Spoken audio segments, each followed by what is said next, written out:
In the film Dancing, Sex and Social Dance, Kathleen Gearson said of traditional ballroom dance, "It's a way of following the rules." In a sense, it's a very formalistic system. The steps exist apart from the people, and in ballroom dancing, you learn the steps and you follow them. There is a right and a wrong way of doing it. Well, that's not true for jazz dance. And might I add, nor was it originally true for ballroom dances that birthed from the African diaspora. Hello, my name is Luana, and I'm a professor of dance history at 2 colleges in the San Francisco Bay Area. This jazz history review is both for my dance history students and those enrolled in Black dance traditions and American dance. My last review discussed influential factors that helped shape American jazz and tap dance, but that was only part of the story from which jazz births. Yes, historical influences, cultural building blocks, but also spectacular individual technique, paradigm-breaking performances, important acts of self-determination, the unpeeling and dismantling of racist ideology and practices, fusion techniques, cultural events, anthropological archaeology, the sanctioning of African American jazz forms in France, and most importantly, the dreams of individual dancers who created and shaped the development of jazz dance in America. Jazz dance is a quilt, evolved from all those factors, plus the African diaspora, virtuosities, rebellions, needs, and individual virtuosic contributions.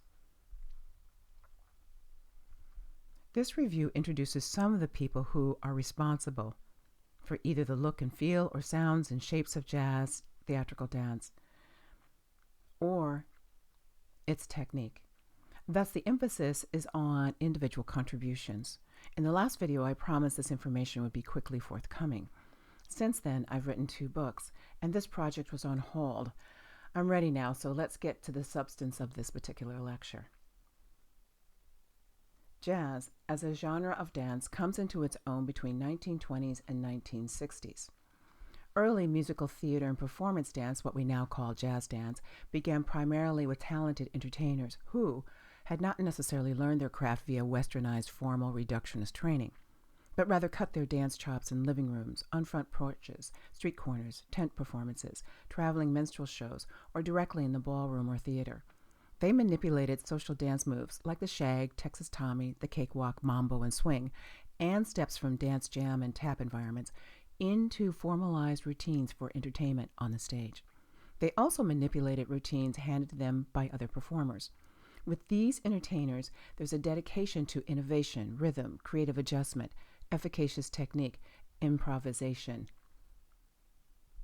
And as I just mentioned, jazz dance evolves from a manipulation of vernacular dance forms to a dance genre of choreographers and dancers with classical, modernist, ballroom training. This is going to change the look of jazz. I'm talking about choreographers such as Jack Cole, Gus Giordano, Agnes DeMille, Augie and Margot Rodriguez, Catherine Dunham, Hermes Pan, Jerome Robbins, Eleanor Powell. These are individuals who trained, performed, and choreographed with ballet, modern, European ballroom, East Indian, and traditional Africanist dance forms. In the 1920s, we have the beginning of the institutionalized professionalization of tap. However, as I have noted on this slide, vernacular institutions like the Hoofers Club in New York will continue to function as informal schools for African American peers from early to mid-1900s. In these environments, innovation, syncopation, ciphering, and individualized virtuosity absolutely rule. The same will happen in terms of institutionalized professionalization will happen in the 1940s for jazz dance. Formalized jazz technique classes develop and will follow ballet training, beginning with strengthening and flexibility exercises at the center and progressing to combinations across the floor. Less emphasis on improvisation and complex rhythm, and more on form, line, and repeatable precision. Unfortunately, in the 1940s, fortunately, not unfortunately, fortunately, in the 1940s, African, Haitian, Caribbean, Cuban, Spanish, and Argentinian dance styles incorporate into jazz dance. This is due to Latin dances filling the ballrooms like the Palladium and Afro-Cuban rhythms fusing with American jazz music to become kubap. It is also due to anthropologists validating Caribbean dance forms for the fine art stage. All this will keep the style down to the ground and sensuous. Jazz dance will have another grounding infusion in the 1980s, 1990s with hip hop, crumping, voguing, stepping, and a continual influx of Caribbean and Latin dance forms. Now, on to the kinetic visionaries, choreographers, dancers, dance directors, pedagogues who helped create the dance form we know today as jazz. The contribution of some of these individuals has been highly documented, sadly, others not so much. Again, like my first video, this is just a review.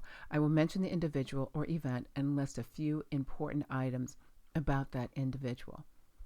I recommend further research, the scholarship of Jean and Marshall Stearns, Barbara Glass, Robert Crease, Bob Boras, Alan Well, Constance Vallis Hill, Jana Brown, Sally Baines, Tommy DeFrance, Richard Long, also Katrina Hazard Gordon, and Jackie Malone.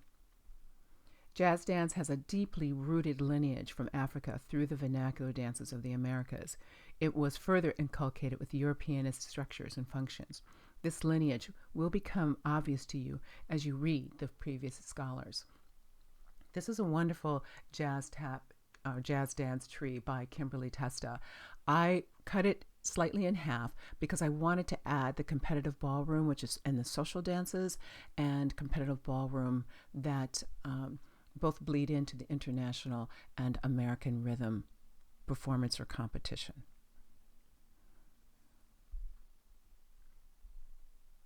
Now, on to the individual dancers who created and shaped jazz dance in America.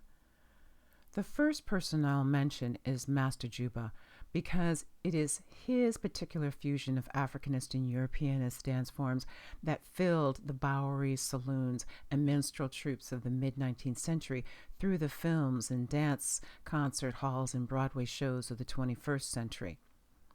There's a little side note here. According to John Jeremiah Sullivan in his March 24, 2016 New York Times article, Shuffle Along in the Lost History of Black Performance in America, there is only one source stating William Henry Lane as the accurate name for Master Juba, and that particular source is not exactly credible in some of his other information. So therefore, from here on out, I'll just simply call him Master Juba. There is another individual by the name of King Rostas Brown, who was a magnificent virtuosic performer in the percussive footwork. And I believe the two of them, Master Juba, did learn some of his chops from King Rostas Brown. Master Juba was one of the first Black performers to tour with white minstrels and play to white audiences. At the time, it was somewhat of a ruse because he was a Black man that had to pretend to be a white man who had corked up to be a Black man. So it wasn't exactly, he was a Black man on stage with other European American men and performing because it was illegal to do so at that time. But he was so magnificent and such a virtuosic performer that the organizer of the particular minstrel troupe really wanted him to perform because he knew he would draw the audiences. One of the few, Master Juba was one of the few dancers, Black dancers on stage, who danced in a way that fostered integrity of Negro Black art. And that is a really important point because many times in the minstrel players, or as the European Americans who had corked up as minstrel players performed, many times there was a derogatory aspect put on the African American by their particular performance. Master Juba's mastery was a virtuosic combination of competitive blending of Irish jig, English clog, and Africanist percussive footwork. He kept the improvisation, the competitive camaraderie, individual stylization, syncopation, percussive attack, virtuosity, and rhythmic complexity front and center. Ida Forseen. For African Americans after the Emancipation Proclamation, the ability to travel in the late 1800s was an act of self-possession, and Forseen traveled a great deal. She toured with Black Patty's Troubadours between 1898 and 1902. She also went to Russia. Between 1904 and 1909, St. Petersburg, Russia, was the center for black performance, and Ida was the center of it, along with Ollie Burgoyne, Maddie Wilkes, Belle Davis, Abby Mitchell. They were all there, and these women were performing superstars. It's almost like Janet Jackson, Beyonce, and Jay-Z kind of all focusing in one particular city and performing there constantly. For example, Ollie Burgoyne, who was born in Chicago, toured Europe between 1910 and 1928 at least 15 times with various shows. And her specialty was dancing, and her strength was a Brazilian dance, a snake dance, and a Spanish dance. And at the time, the theatrical critics rated her one of the top-ranked dancers in the world. She lived in Russia a long time, long enough to own and operate a lingerie shop and employ 27 individuals. She was very rooted in Russia. And Abby Mitchell was an American soprano. She was an opera singer who sang the role of Clara in the premiere production of George Gershwin's Porgy and Bess in 1935. She was also the first to record Summertime. So Belle Davis also, and Maddie Wilkes, all five of these individuals were heavyweights. In fact, I believe there was a sixth one, and there was a name for the six of them, and they were this performing heavyweight group that was based in Russia. Here you see the film down below, From Dover Street to Dixie, which starred Florence Mills. I'll talk about her later, and her husband, Ulysses Slow Kid Thompson. Ida Forseen would perform a particular movement in her dance called the Kazatsky movement, which you see at the top. And Ulysses Slow Kid Thompson is about to go into, here he goes, into this particular step. This step was so popular, it inspired different renditions performed by different companies and different duos for about 15 years.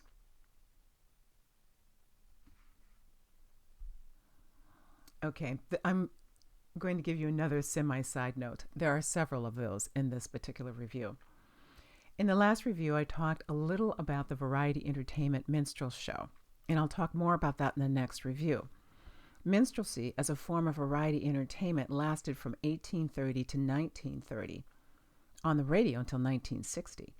White minstrels set out to mock African Americans as entertainment. When European and European Americans moved to vaudeville, African Americans inherited several of these established characters and roles. From the inside out, African Americans changed these characters. Forseen performed the role of Topsy, made famous by white women, such as the Duncan sisters pictured here. Forseen transformed the Topsy character from psychologically insane to sane, from animal to human, from rough and raw to elegant. Quite a feat during that time period. Now, she taught cakewalk dances in the United States and Russia. In fact, she helped Ruth Anna Boris choreographed the Cakewalk Ballet in 1951 for the New York City Ballet. Here, Ida Forseen is pictured in the male attire, ready to dance the male role in a cakewalk number. She frequently played male roles, dignifying the role.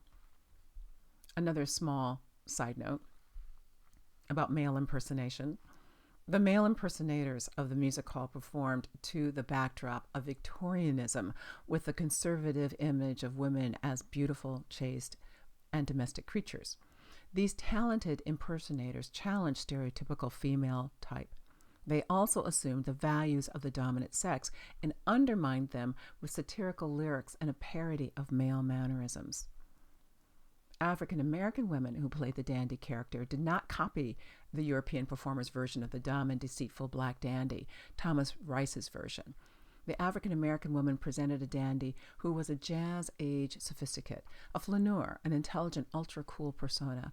They were playing with identity politics and setting up and identifying a different kind of come-from place, a different self-determination. I love the performances of E.L. Brown. If you can see some of those on YouTube, you'll really enjoy them. Okay, back to Ida Forseen. According to Jana Brown, author of Babylon Girls, she was very popular until tap began to control the stage, because she was an eccentric legomania dancer. She wasn't necessarily a virtuosic tap dancer. So she was popular until tap began to control the stage, and unfortunately, the skin color of fashion turned to light-skinned women. Aida Overton Walker. She is the choreographer for the all-important In Daome, which was written and produced and performed by Burt Williams and George Walker. George Walker was her husband. She taught cakewalk to other performers and brought the performance cakewalk to England through the plays she choreographed.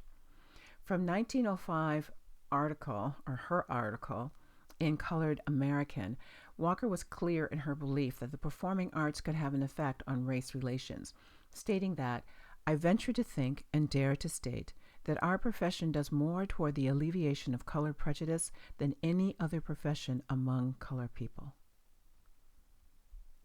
She gave private cakewalking lessons, ballroom fashion in Europe, the emphasis on composure, elegance, spirit, appearance of relaxed wealth, lightness, elasticity in step, a physical prowess, and cool grace temperament.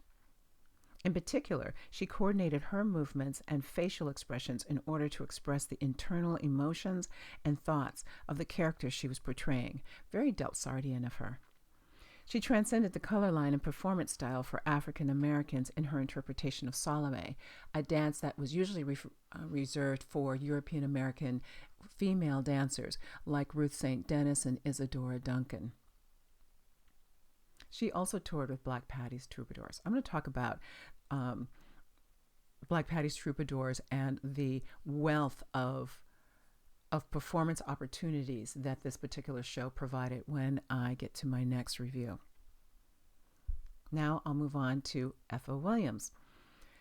Dancer in Darktown Follies, a black musical theatrical production that featured the cakewalk, the ball and jack, and Texas Tommy. A very important play. Again, I'll get to that play when I get to musical venues that are really, really important in the development of musical theater, theatrical jazz dance. However, if anyone knows which of these actors is Ethel Williams, I will greatly appreciate you telling me. You can do so in the comments below. Thank you very much. Because I'd love to circle her and say, this is the person who's Ethel Williams. I can't seem to find an image of her online for my classes. The dances of Darktown Follies became very popular in the mainstream population. Ethel Williams played a major role. After the great 1906 earthquake and fire in San Francisco, the neighborhood called the Barbary Coast became a general tourist attraction, much more than its predecessor. Dance floors and variety shows replaced prostitution as the chief business, and many of the dance crazes that swept America during this period originated in this section of San Francisco. The Texas Tommy was a hit around 1910 at a Negro or black cabaret called Purcell's on the Barbary Coast. Ethel Williams helped popularize this dance in New York because she was visiting San Francisco, learned the dance, and brought it back, and then continued to use it in the play Darktown Follies.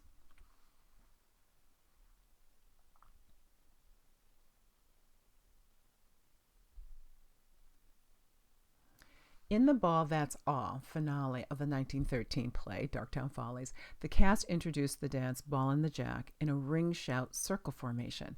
The cast snaked the dance around the stage with Ethel Williams bringing up the rear in a mugging, out-of-breath fashion, a persona Josephine Baker will use and shuffle along. Flo Ziegfeld of Ziegfeld Follies bought the dance for his own show and hired Williams to teach his dancers how to ball the jack in a ring shout. And so Ethel Williams was part of that group that taught his dancers how to do this. Ethel Williams also taught Irene of Irene and Vernon Castle dances from the Black culture. I'll talk a little bit later on about how Vernon and Irene Castle learned these ragtime dances, learned these dances from the Black diaspora, standardized them, and then taught them to hundreds and hundreds of people. The next person or group or two individuals I'm going to talk about are the Tutt brothers. Again, these are an example of individuals who have not talked about a lot. The Tutt brothers were African-American vaudeville performers, producers, writers of the late 19th and early 20th century. They produced over 40 revues and plays. With the Tutt brothers, I'm cheating a little bit because they're really important. They're part of important venues of performances, my next review. But it's important to note these individuals as directors and actors and dancers because they presented the jazz motif, the jazz idioms, to thousands of individuals through their 40 revues and plays. There are several who are of such ilk. The Tutt brothers, Black Patty's Troubadours, which I'll talk about also later, and the Ziegfeld Follies, along with the Whitman sisters, who I'll talk about next. The Whitman sisters' traveling roadshow of singers, dancers, comics, and a complete music band were regarded as the best of black entertainment. Actually, they were considered the royalty of black vaudeville entertainment from 1900 to 1943. They toured many individuals who had become great, like Ethel Waters, Count Basie, Bill Robinson. They had the biggest, the flashiest shows in the vaudeville circuit. They played with identity, just like Ida Forseen did earlier, and did the many of the other male impersonators. Whether they performed with or without blackface, or as male or female actors, the Whitman sisters challenged the notion of binary thinking of black or white, male or female, as they masked playing with 19th and 20th century racial and gender paradigms and stereotypes. The next person I'm going to talk about is Joe Frisco. He's a vaudeville comedian. His popular jazz dance act was called the Jewish Charleston, and it was choreographed series of shuffles and camel walks and turns. 1910, he performed with some of the first jazz bands in Chicago and New York City. He is yet another actor appropriating, but also physicalizing jazz rhythms, fusing them to his brand of vaudeville humor. A natural like Joe Frisco's was one of the vital ingredients of vaudeville success.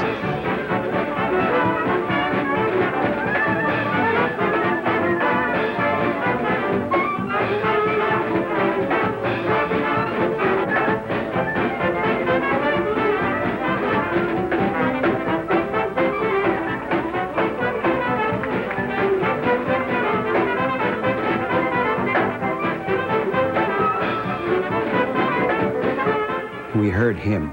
We heard her. It's great. When we talked about Joe Frisco in class, I also played for you a little bit of Bob Fosse's Steam Heat, and we could see just a little bit of Joe Frisco sitting inside of Bob Fosse's choreography for Steam Heat. So please remember that combination.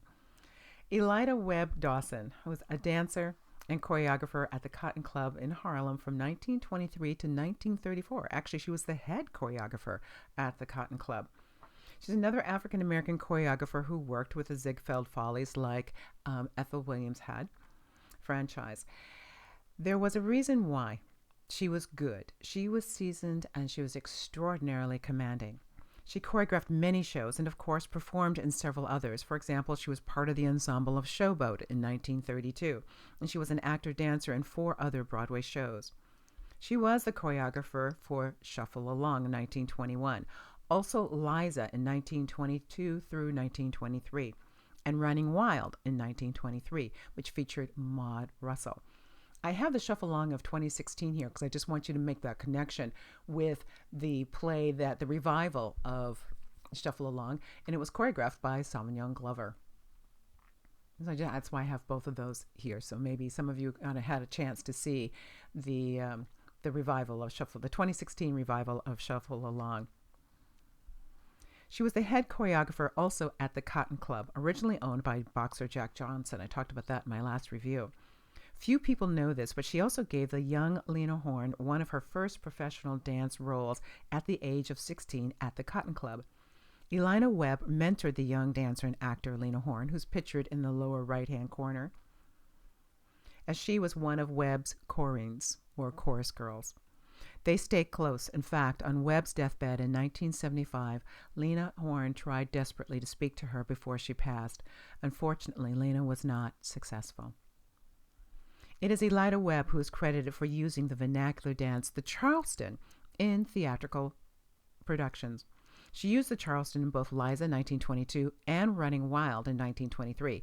The latter, Running Wild, mainstreamed the dance and began its universal craze. According to David S. Thompson, the reason why chorus lines use jazz dance is shuffle along and Webb's choreography.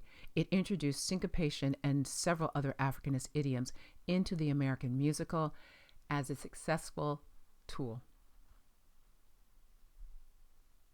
Vernon and Irene Castle. They proliferated early jazz idioms through their performances, through standardizing ragtime dances, the schools they opened, the teachers they produced. According to Gottschalk, they revived the tradition also of using African American musicians as accompaniment in the work of James Reese Europe. Vernon and Irene, along with Toy and Wing and Frank and Yolanda and Margot and Norton, while very different, fed the needs of 1920s, 1940s dance craze. I'll talk about all of these individuals a little bit later, but now on to Josephine Baker. Among the many talented Black artists who brought jazz rhythms to France, such as musicians James Reese Europe, writer Langston Hughes, dancer Louis Douglas, painter sculptress Louis Maylou Jones, Josephine Baker, was a strong inspiration as she embodied the jazz rhythms for France. Like the Whitman sisters, she played with identity. She played with primitivist, sexual, artistic, partisan, gender, erotic identities. She will give herself to the viewer only to pull herself back and claim herself. Very interesting performer. Baker worked in burlesque in the United States, and in 1925, Carolyn Dudley discovered her for an all-black revue in Paris, La Revue Negre. La Revue Negre came to symbolize post-war modernism in France. At only 19 years old, Baker became part of Vogue Negre, a symbol of liberation, saving some French from the weight of civilization, stasis, and mechanical industrial life, sort of an out-of-touch lifestyle with the nature of humanity. After World War I, the Western world let go. Certain cities embraced the new liberal guard. Paris was one such city. Baker became part of a broader trend of youth, vigor, and unrestrained joy. She played the mask of the primitive stereotype, blending musical comedy, minstrel, art, dance sauvage, blending eroticism, exoticism, primitivism. Baker allowed her body to be an object of desire, a juxtaposed style no one else had created. According to Phyllis Rose, Baker brought angles and fragmentation and juxtaposition and frenetic over graceful lyricism, an improvisation versus tightly choreographed routine, syncopation, vitality, bright emotional color, style, juxtaposition, and non-hierarchical use of movement idioms. She was self-referential, being both subject and object. Other individuals said she played the minstrel mask of primitive stereotype, blending all of these. Baker attracted other modernist artists such as Cocteau, Calder, Gertrude Stein, Hemingway, Fitzgerald, Man Ray. Some people claim she rewrote the image of the Black female sexuality.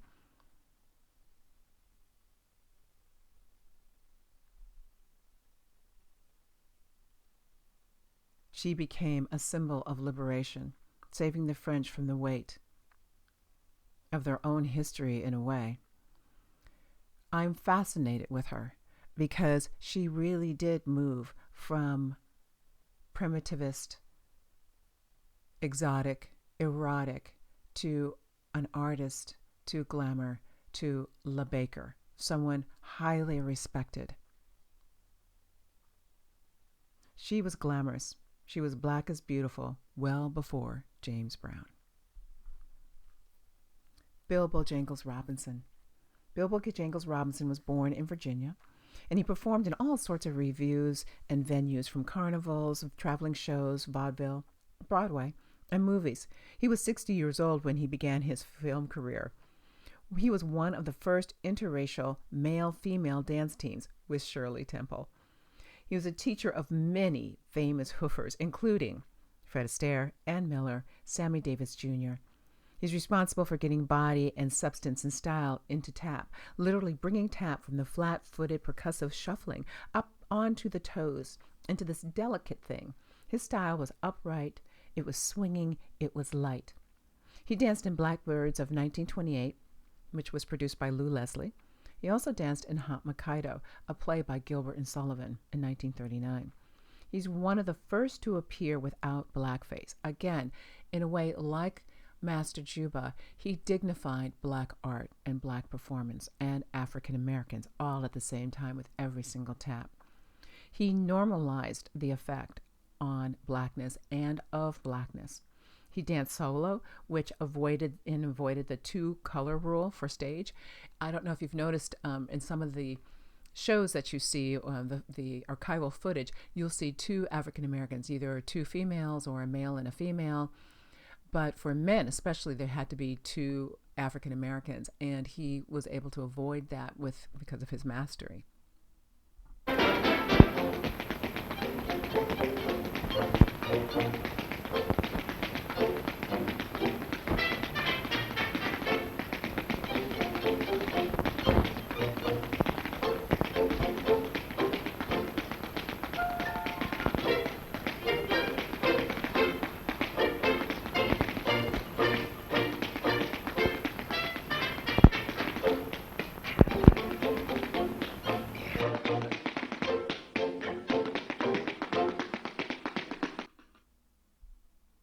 The next person I'm going to talk about is Earl Snake Hips Tucker really quickly. He articulated torso. There is a film of him. I think Turner Classic Movies has a small little clip of him dancing and performing. And if you can see it, do. He's an eccentric dancer and inspired many, many other performers with his highly articulated torso. And you can kind of see it here. He is definitely, you can see why he's called Snake Hips, because he definitely snakes on a vertical level. It's absolutely amazing. John Tiller. He's called the father of precision dance with the linking arms, also known as a pony trot. You can kind of see it over on the right-hand side where the women's arms are linked in the back that help them with their precision dancing. Routines of industrialization began to be reflected in the codification of dance training systems and regimented dance routines. Think factory assembly lines and marching soldiers. His dance de-eroticized dance in many, many ways. He really focused on the principles of uniformity, of precision, and efficiency. In the late 1890s, Tiller devised his signature system for formal training of chorus girl troupe. They recruited young girls who did not have a stable life, born into poverty, and young girls who would potentially be sold off into a life of vice, which was not very, very good. So John Tiller and his wife, Mary Elizabeth, opened a school, and they believed that they were saving these young girls from this awful, awful life. The training of these girls began when they were 9 years old. In 1924, they opened up a school in New York. They will eventually open up a couple of schools, but they opened up a school in New York, and it was led by Mary Read.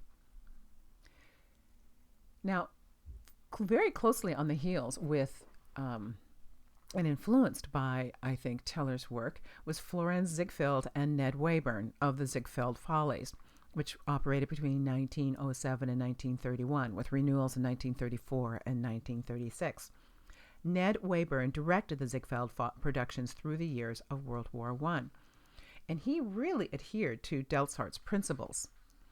Delsart's law of precision stated that efficient force demanded exactitude of movement and gesture, which for Wayburn meant articulate tapping. From 1919 to 1922, Wayburn concentrated on the codification of his dance technique and published The Art of Stage Dancing. He based his choreography on 6 different techniques. 1, musical comedy dance. 2, tap dance and stepping. 3, acrobatics. 4, ballet. 5, toe specialties, commonly known now as point work. And 6, exhibition ballroom dance. Each of these idioms could be used in chorus work or as the basis for an individual specialty act. He established his own school in Chicago and also New York. Wayburn incorporated the African American art of tap dancing into his dance routines and offered codified versions of black tap styles in his book, The Art of Stage Dancing. That's from Jana Brown's book, Babylon Girls. This is another side note. Wayburn took credit for the Charleston. In an article published in the Oakland Tribune in 1926, he states, "There was nothing definite in it as constituting a distinct dance, yet it did invent the something new, something different which was in the air, not merely particular to the black race, but as much related to the spiritual tone of the post-war period. Wicked Waltz," that's from Wicked Waltz and Other Scandalous Dances by Mark Knowles. Now, I have no argument with the spiritual tone of the post-war period. European Americans were looking for a new Geist, a new place from which to self-reference. They sought energies and intelligence that reflected not only their internal needs, but also their internal rebellions. Many European Americans found what they were looking for, not only in the spiritual tone that was in the air. They found it in specific expressive arts of specific cultures, such as the tango of Argentina, the snake dance of the Hopi, the cha-cha-cha of Mexico, and the cakewalk and Charleston of Southern blacks. Okay, back on to the Ziegfeld Follies. Beauty with the Ziegfeld Follies was mass-produced. There's a transition from Lydia Thompson's burlesque beauty to the slim Anglo-Saxon vital beauty that we see on the right. He also categorized women for dancing. Showgirls were tall and thin. And then there were other individuals who were dancing, and their category would be chickens and peaches. And then ponies, they would do solid dancing like percussive footwork or acrobatic dancing. According to Jana Brown, working as domestics and stage performers and training white chorus girls, the presence of black chorus girls was central to the meaning of urban culture, despite their erasure from the critical record. Dance techniques developed by African American women vitalized the white dance instructor's choreography. Next is Fred Astaire. As Hollywood's male dance icon, Fred Astaire was the personification of the modern urban elite dude. He used dance, song, and stance to woo not only his dance partner on the stage, but all Americans in their seats. And he did it using his ballroom training blended with the African American aesthetic. He integrated dance sequences into the plot versus dance as spectacle, as in Berkeley films. Dancing made sense for his character, suave, debonair. The dance was magic bullet to change another character's mind. In other words, to advance the story. He controlled the way dance sequences were shot, stationary, camera, long, single take. He integrated the Latin dances, the cha-cha-cha, and the mambo.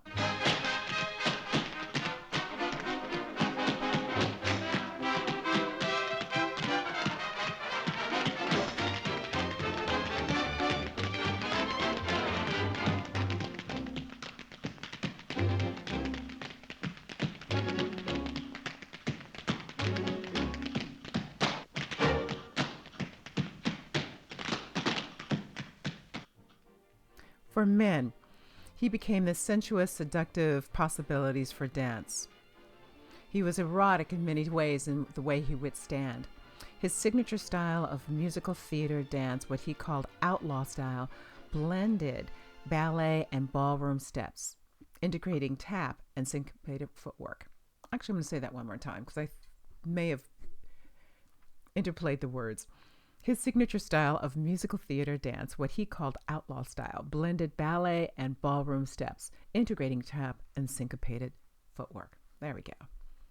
I talk about Astaire in a lecture called The Outlaw Style of Fred Astaire. It was featured in an episode of American Spirit hosted by Mary Parks. You can see it on my website. Astaire was a self-declared jazzman. Producers and composers with which Astaire worked were interested in writing music using Africanist rhythms, and Astaire loved it. He studied tap with Bill Bojangles Robinson and John Bubbles and was coached by Herbie Harper, all of which are African American men. One of his primary choreographers, Hermes Pand, used Africanisms. I talked about that in my last review. The ballroom dance Astaire used had Africanist influences, also from Vernon and Irene Castle, who, as I mentioned earlier, had been advised by African American musician James Reese Europe. Next person I'm going to talk about is Dorothy Toy and Paul Wing. They were the first Asian Americans to enter the professional tap dance scene. Their tap teachers were the great Willie Colvin, 1897 and 1989 was Willie Colvin's life, and Paul Wing, who really wanted to form a duet team, knew that if they were going to tap, they had to learn tap from the best, and Willie Colvin was one of those. They also took classes from the incomparable Nick Condos of the Condos brothers, and later on in this particular review, I'm going to show you a clip of the Condos brothers. They are amazing, amazing, amazing. Dorothy Toy and Paul Wing were very popular in the vaudeville circuit. In World War II, put a hold on their career, unfortunately. Ed Sullivan mistakenly stated that Paul was Japanese, and actually he's not. He's Chinese. Dorothy Toy was the person who was Japanese, but they really had a very, very difficult time during World War II. Now, this next group is a small little indulgence in a way, because Margot Webb and Harold Norton are not dancing particularly Africanist dance forms. They are performing European ballroom dances, but there's so little talked about these two individuals that I do want to put them here, because in many ways they do, it sounds odd to say now in this time period, but they humanize African Americans with their performance. They humanize African Americans in the eyes of non-African Americans with their performances of Europeanist structures. There's a wonderful book by my mentor, Brenda Dixon Gottschalk, called Waltzing in the Dark. It's a complete book just on the two of them. And I'm about to read a section written by Gottschalk. From 1933 until 1947, Margot Webb and Harold Norton performed on the Afro-American vaudeville circuits of nightclubs and theaters in the Northeast and the Midwest. Known professionally as Margot and Norton, they were one of the few Afro-American ballroom teams in history. They were remembered for their romantic image and smooth and sustained performance style, supported by their strong foundation and ballet technique. They both studied ballet. Their teachers included the Russian immigrants who fled the Bolshevik Revolution and brought classical ballet to popularity in America. Norton Webb did not entertain the dream of ballet career. The possibility of an African American entering ballet did not exist. Ballroom dancing, with its lifts, spins, and pas de deux format, was akin to their ballet training and became the resting place for their dream deferred. Margot Webb and Harold Norton. Actually, Margot's original name was Marjorie. And at the time, there were several different teams that were playing, dance teams that were performing, and some of the best were of Latin descent. And they felt that Margot kind of gave her that Latin sensibility. So they switched her name from Marjorie to Margot. Actually, now I'm going to talk about two performers who were of Latin descent, Frank Verilos and Yolanda Casasa. They were a dance team during the 1930s and 1940s. They won numerous dance contests and appeared in 8 films. They also hosted their own television show. Here they're going to perform the tango, the Charleston, and the jitterbug, the black bottom, the rumba, and other dances from 1914 to 1944. I'm going to play this clip in a minute. They opened their own chain of dance studios where they where many, many middle class people learned the art of ballroom dancing. Verlos and Yolanda legitimized ballroom dance as a performance art. And I have to say, her dresses were all designed by Frank, which is an amazing thing. Okay, so I'm going to start the film. They are amazing. You can see the full film, which is 9 minutes long, on YouTube. You can, the title of it is Verlos and Yolanda Perform Early Dance Trends, 1943. This is only a small section from it.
Love them. I actually learned a different version of the Black Bottom, but you could see how they're putting out these dances into the general world, especially through their schools. Okay, tap continues to develop inside of musical theater. However, it's going to continue in two different directions. Tap is going to continue to follow the jazz musical principles of vernacularism, and it's going to do that through the performances of Bunny Briggs and the Sandman Sims and the Berry Brothers. But it's also going to continue to evolve in film and on Broadway. For example, the work of Busby Berkeley, Lou Leslie, and George White. So we're going to have tap kind of divide off. Speaking of tap, we're going to talk about one of my favorite dancers, Eleanor Powell. Eleanor Powell is known for her powerful and aggressive style of tap dancing. She studied ballet at the age of 6 and began dancing in nightclubs before she was a teenager. She first danced on screen as a featured performer in George White's Scandals, 1935. So she was still quite young when she did that. Within a few years, she ranked as MGM's top female dancer, with the exception of Ginger Rogers. And the studio created lavish screen vehicles tailored specifically to her talents. Her particular style was very assertive, and it was athletic style of tap dancing. And it was unique among female dancers in the era, so that because of that, her dominating style and commanding virtuosity, she was not generally cast opposite male dancers, but rather they created these roles in which her independent woman persona could be showcased. She's an amazing dancer.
amazing dancer. Next person I'm going to talk about is not, I mean, he was a performer himself, but he is really going to be a dance director. Lou Leslie. He is a Broadway writer and producer in the 1920s and 30s, got his start in show business in vaudeville in the early 20s. Like many important theatrical producers in the United States during the turn of the 20th century, Lou Leslie was of European descent. His parents migrated from Russia in the early 1900s. Lou Leslie was the first major impresario to present African American artistry on the Broadway stage. He became famous for his stage shows at the Cotton Club and also at the Plantation Club, and later for his Blackbird revues, which he mounted in 1926, 1928, 1930, 1933, and 1939. Blackbirds of 1928 starred Adelaide Hall and Bill Bojangles Robinson, and I believe Earl Snakehips Tucker. He was also known for, he produced the Dixie to Broadway, which we saw, the Dixie to Dover, in which Ulysses Slow Kid Thompson was performing.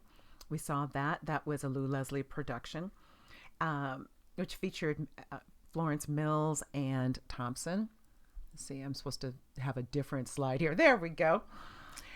He also produced Blackbird Revues, which began in 1926. It's kind of like a franchise, you know, like Terminator 1, 2, and 3, or any of these other films, Star Trek 1, 2, and 3, or Star Wars 1, 2, and 3. There was Blackbird Revues of 26 and et cetera, 28 and 33. So during this time period, many people would have a show and it would really be popular and they would just simply repeat it. George White is going to do the same thing with Scandals. Here we have Florence Mills, which she was really a magnificent tapper, a magnificent singer. She's an individual who also went to Europe and stayed there for a long time and lived. And she was an amazing performer, an amazing dancer, and also an amazing singer. Frankie Manning. Frankie Manning is an American dancer, instructor, and choreographer, and is one of the founding fathers of the Lindy Hop, along with George Shorty Snowden, who is on top in the middle. George Shorty Snowden, I know him as Shorty Snowden, or I didn't know him, I wasn't alive during that time, but historically, he popularized the Lindy Hop and the breakaway moves known as Shorty George, which was named after him, Camel Walks, Susie Q, Boogie Woogie. In fact, in my clip on Fred Astaire, the outlaw style of Fred Astaire, he's dancing the Shorty George, and references back to George Shorty Snowden. George Shorty Snowden also danced at the Harlem Ballroom and at the Renaissance, and he gave the name, he's credited with the name of the Lindy Hop and making it extraordinarily popular. Frankie Manning popularized the air Lindy Hop and with virtuosic speed. He developed Frankie Manning swing as a professional dance. It's almost like the professionalization of swing happened with Frankie Manning, especially when George White, who's on the lower right-hand corner, I have an arrow going to him. He was the bouncer at the Savoy Ballroom, and he gathered a group of dancers and managed them. And they ended up going into many, many films, Day at the Races, Hell's a Bopping, and several other shorts. But Frankie Manning is really important. Swing became some of the basic dances that were being produced in nightclubs and in shows. So he's really an important individual because of what he was able to do. Herbert White is his name. They called him Whitey because of the white strip in his hair, but Herbert White took dancers from the Savoy and created this troupe called Whitey's Lindy Hoppers. And Manning created the troupe's first ensemble Lindy Hop routines and functioned really as the group's choreographer. The troupe also contained dancers like Norma Miller, who became the queen of swing dance. I think online I have a what makes that black, the African American aesthetic. And I featured the Hells of Bopping dance in that with Frankie Manning and that whole entire troupe. Next, we have Busby Berkeley. 51 plays, an astounding 51 plays and movies. His style began very showy, very exaggerated musical style, but eventually he moved toward a more naturalistic scene. And I think that happened after the codes. Berkeley's pre-code choreography was bawdy and often overtly sexual. After the codes, he kind of reined it in a little bit.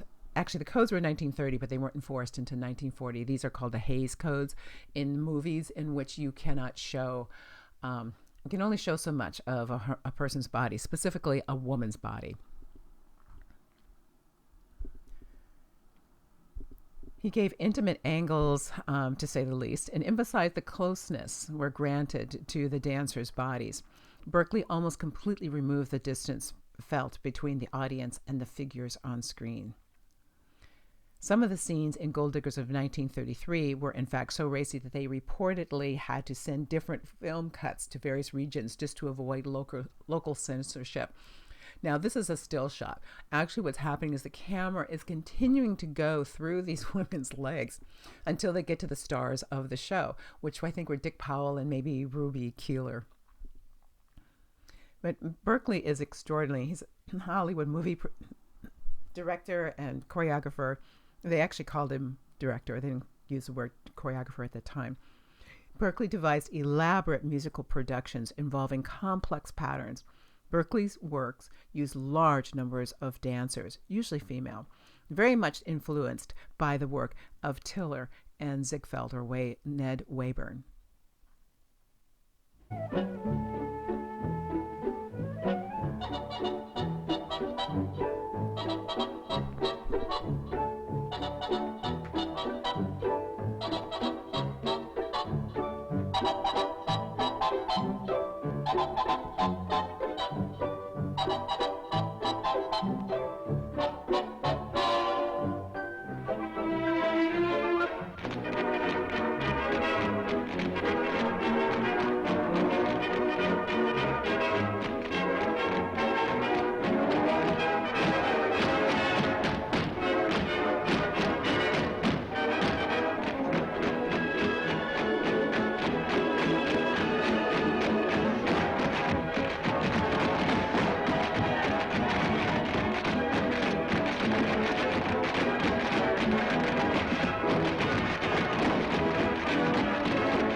As you can see, the women come on with dresses that go all the way to the floor, but they're diaphanous, and you can also just lift them up, and there are the legs. This, of course, was done after the 1934 codes were enforced, but there is metaphor of sexuality all the way through this dance, which people get on certain levels, on many levels, actually. Okay. This is the end of part one. Oh my goodness. So I'm going to come back. When we come back, we're going to start part two, in which the choreographers have much more modern dance training, ballet training, and make a huge impact on theatrical jazz dance. Thank you very much.